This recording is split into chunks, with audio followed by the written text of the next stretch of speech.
ma wax la leneen lu gën a kii ñu ngi wax ne que événement février mars yi si suspicion yi ba tey président Macky Sall wala régime dafa am lu mu bëggoon si force de l'ordre yi fi nekkoon si seen kilifa yi ñu lànkal ko léegi nag l'idée c'est ñu dugal si gendarmerie ak police ñoo xam ne ëllëg lépp leen sant rek dina ko def. le genre Jean-Baptiste Tine pour la défense des édifices publics il a fait une note de service pour que les gens le défendent conformément au règlement et à la loi.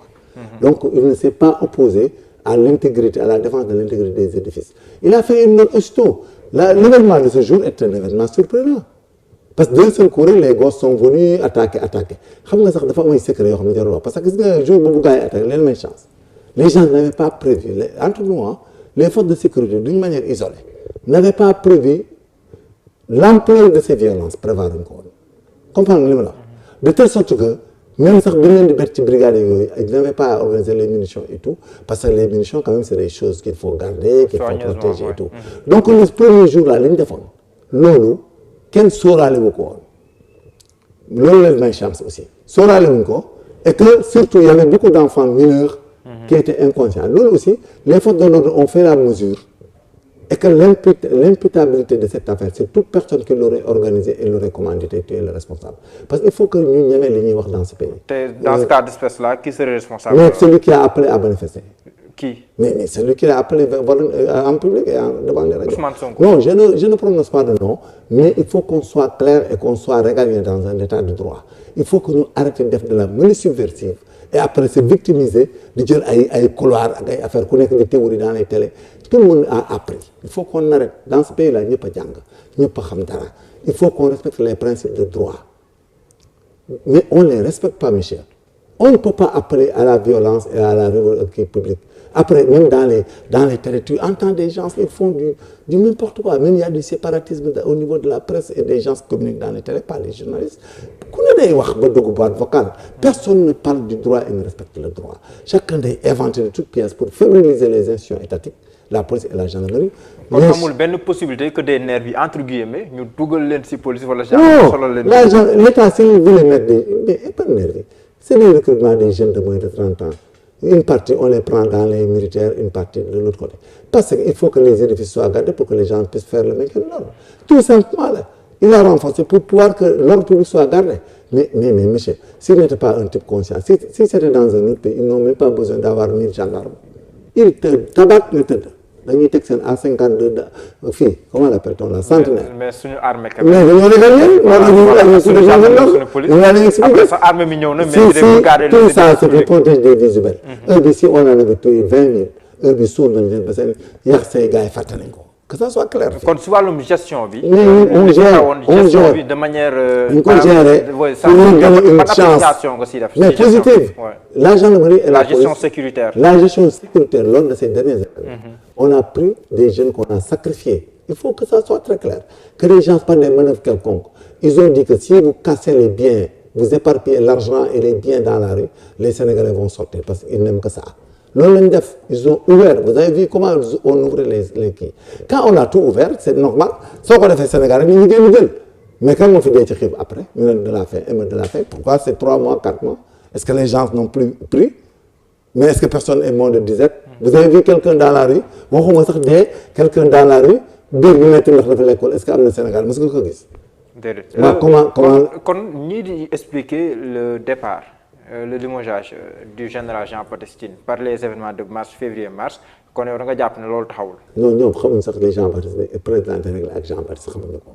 Jean-Baptiste, quand on le sait, mot bu mu wax wala lu mu expliqué da ngay fen kon celui qui le dit day fen Jean-Baptiste quand il a été remplacé lui Jean-Baptiste déjà il savait qu'il devait partir le 4 août le 4 septembre déjà mois d'août moom demoon il n'est pas quelqu'un qui entre dans les griffes des règlements de compte du naturel je le connais mieux que quiconque il ne parle pas il n'entre pas dans des complots. Il n'entre pas dans les détails. Il n'entre jamais dans quoi que ce soit. Il ne sacrifie personne dans son commandement. Amul farfarlo dans ce qu'il fait. Déjà, je le connais trop bien. Et qu'il laisse tous les chefs faire leur travail normalement. De le commander, de le dire ay ordre illégal, ordre nangam de l'orienter. Il te demande de respecter le principe. Et quand tu le respectes, tu viens, il le règle. La gendarmerie est bien structurée. Ce n'est pas une institution où c'est un fourre-tout. Non. gendarmerie dafa bien structuré. Nous avons un commandement, un haut commandement de la gendarmerie, un commandement en second. Nous avons la gendarmerie territoriale, la gendarmerie mobile et les étapes, inspection technique, ñaari inspection technique. La gendarmerie territoriale comme la gendarmerie mobile sont commandées par des officiers généraux, ay officiers généraux les commandés. Et que ñooñu ils ont directement en dessous d'eux des légions. Des gendarmeries en ce qui concerne la gendarmerie territoriale. Dafa am légion moom dafa am ay légion ouest, légion nord, légion sud, légion centre, est, ainsi de suite. Donc ces légions-là sont commandées par des colonels. Le colonel ici est transversal. À part ces colonels qui commandent même les légions dans les régions, il y a des capitaines qui commandent 3 brigades 4. Et il y a des commandes de brigades. Et tous c'est des OPJ. Et en matière d'OPJ, il n'y a pas de subordination hiérarchique.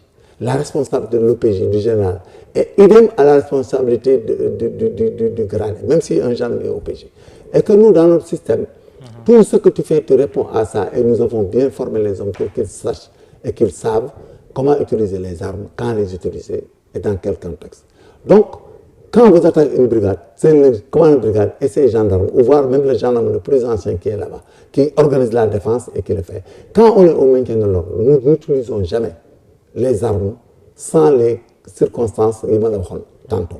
Moi, un cas de légitime défense, vous êtes un gendarme isolé, c'est une réquisition spéciale avec exécution des sommations, les fameux sommations, forme et fond. Voilà, lorsque les postes y gardés, ou les embarcations sont agressés et que nous ne pouvons pas les défendre outre que par l'usage des armes. Maintenant, donc, il faut que les Sénégalais entendent ces théories pour que la prochaine fois, qu'on fasse un homme d'une brigade, gendarmerie ko attaqué, ou le camp gendarmerie, ou le cœur Macky Sall, le palais de la République. Mais si on là-bas ne dit rien du tout, tu es déjà averti. Il faut que les gens sachent que le gendarme qui tirerait pas doit être traduit en justice. Le policier qui est devant le palais de la République, di garde palais, bàyyi nit bu dugg fa dañ lay jàpp yow la ñu njëkk a arrêté yow. Policier bu bàyyi assemblée nationale dugg wala kër président assemblée wala kër fu ñuy garde nga bàyyi nit dugg fa rey ñooñu wala lakk ko dañ yow la ñu njëkk a jàpp. Kon Guy Marius Sagna il a risqué sa vie. waaw il a risqué sa vie horizon la def horizon solitaire. Une manifestation peut venir se manifester devant le palais tëgg fecc. Mais bu kenn duggee ci biir palais bi rek il doit ouvrir le feu sur toi. Mais moom Gris la laal moom dugg. Non Gris moom on l'a sauvé. Il n'a qu'à prendre acte pour la prochaine fois. Il a trouvé des gens vraiment qui lui ont donné toutes les chances. xam nga tout excès. kon foofu bu fa dara xewoon du mujj. day perte xam nga Balthazar li mu waxoon moom la ñuy répété lu Guy Marius Sagna Balthazar daf ne woon y a beaucoup d'hommes mu ne combien d'hommes ont perdu tout ce qu'ils ont gagné à la sueur de leur front et au sacrifice de leur sang parce qu'ils n'ont pas su partir à temps. Mais lui, on dira que Balthazar avait dit qu'il y a beaucoup d'hommes qui ont gagné beaucoup de choses à la sueur de leur courage, pour ne pas dire de leur témérité, mais s'ils ne savent pas arrêter, ils vont tout perdre. Mais il ne faut jamais aller au palais de la République et forcer la porte et entrer. S'il te tue, il n'y aura pas de procès. Le procureur de la République, il va classer l'affaire sans suite. D'accord. Voilà, pour mu leer quoi. Pour ñëwaat si Jean-Baptiste Tine li taxoon tamit jël bi nga ko fa jëlee gën a indi coow mooy mu dem retraite jaagatul. septembre loolu voilà donc lan moo war a tax loolu bu nekkee ne dara xewul si diggante bi. Mais Jean-Baptiste yéen xamu ne léegi président am na fu mu ko yóbbu rapidement wala il a demandé à partir à un poste parce que wax naa la tantôt ne les officiers généraux ils partent à la retraite de fait à 65 ans et de droit sur les textes sur les papiers comme ça. C'est 60 ans qu'on dit. Mais ils ont 5 ans de carrière à faire. Ils ont dem ci ambassade dem feneen. Voilà, ça ñu dem si organisation. Tout ça ñoom selon leur gré mën nañ demander pour que rapidement ñu appliquer de voyager dem. Que Macky Sall aussi da ko am fu mu ko bëgg a jox ni ko arrêter pour proposer ko jox ko ko. Mais qu'est-ce que vous dites que Macky Sall ne prépare pas un remaniement ministériel où il peut le mettre? Mais pour que vous ayez rien compris. Ce n'est pas notre problème, monsieur. xam nga kon du lu ñagas du sanction li ñuy dugg di ko régler moo dul yoon moi je parle pas aux vieux routards là et aux mais moom il est considéré comme un héros non le héros Jean n'a pas besoin d'être héros quelqu'un qui a osé dire non il n'a rien dit Jean n'a rien dit ne s'est jamais opposé à quoi que ce soit il commande des hommes qui sont tous des responsables des officiers généraux lay commandé ak des colonels qui ont appris comme tout le monde que ça soit dans le civil ak ailleurs moom il leur donne des instructions déggoo li ma la wax le démembrement de la gendarmerie le général Martin actuel celui qui a remplacé Kidem, parce que Ablaye Moussa Fall. Moi, on remplacé Moussa Fall, il commande la gendarmerie territoriale, il est expérimenté, il a les diplômes, il a le grade. C'est lui qui répond moralement, comme civilement et tout, devant la gendarmerie, devant l'État. c'est pas le haut commandant de la gendarmerie. À la GM, il y a Thiaka Thiaw, c'est lui qui répond de toutes les responsabilités. C'est pas le gendarme. Le gendarme n'ose pas dire à Thiaka Thiaw ou à Jean Martin, tirer et ne pas tirer. Il n'a pas à leur dire ça. Martin Bobo, il y a un commandant de la gendarmerie, tirer, tuer et ne pas tuer. Il ne peut pas. Il n'y en a pas ça. Le système des baïons intelligentes et l'obéissance passive est connu dans la gendarmerie et appliqué et appris. Même sans que cette théorie-là ne soit pas vulgarisée, les baïons intelligentes et l'obéissance passive, vous savez ça, non? La théorie des baïons intelligentes et l'obéissance passive. Xam nga théorie bi. Non. Les baïons, moo tax l'ordre illégal, celui qui l'exécute est le responsable. L'ordre illégal s'applique. Voilà, Camara Sylla même a voulu théoriser en ce qui concerne les militaires. Wolof. waaw Camara Sylla génne xam-xam bi ci pour militaire yi jéem a dugg génn. ba nga xam ne bii soldat bi nekk Bango nga xam ne xamagul dara defagul dara foofu rek nga mën un jour mu tiiree chef bi ne ko tiiree mu tiiree ndax da koo napp.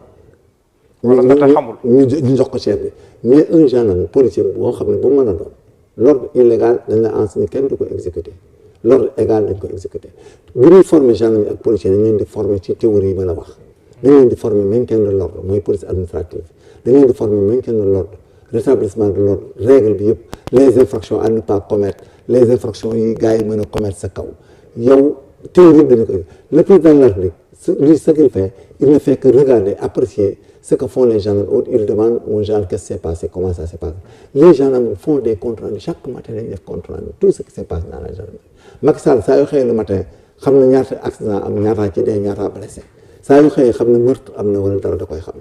Donc, ce qu'ils disent, ci Jean-Baptiste ñu ngi ko wàccee nii Jean-Baptiste ñu mettre remplacer ko Moussa Fall, c'est la suite logique. Moi, je devrais être dans 2 mois, comme 1 mois, comme 1 jour, comme 0 jour. Mais on peut te remplacer à tout moment.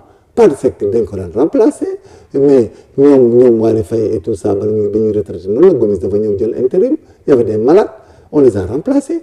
Même un colonel, s'il le remplace, mais vous allez dire qu'il a été sanctionné, finalement tout le monde est sanctionné. Malaise amul ci biir gendarmerie. Non, il n'y a pas de malaise à la gendarmerie. Pourquoi il n'y a pas de malaise à la gendarmerie? Parce que la gendarmerie est un corps transversal où chacun est responsable de ce qu'il fait. Chacun est affecté à un poste où il travaille chaque matin, chaque soir. Gendarmerie mooy seul corps boo xam ne boo yeewoon léegi boo ma joxoon turu benn gendarme ak matricule am léegi man en 10 minutes mën naa la fa mu taxaw. C'est le seul corps pour l'administration gendarmerie. Man tout de suite gendarme boo ma jox turam mën naa la repos la nekk wala ma nga brigade ba di añ wala ma nga circulation de la circulation wala dafa dem service wala nangam. C'est le seul corps. Donc malaise bu ñu fi am parce que nous sommes un corps gendarmerie corps militaire la. Tout est régi par des textes et un règlement. Le général Moussa Fall ak Jean-Baptiste mënuñoo dàq nit te deful dara mënuñoo labaj nit te deful dara mënuñu leen labajal li ñu mën mooy gis la war la yóbbu tel poste yóbbu la fa wala dindi la tel poste wala nga fot ñu puni la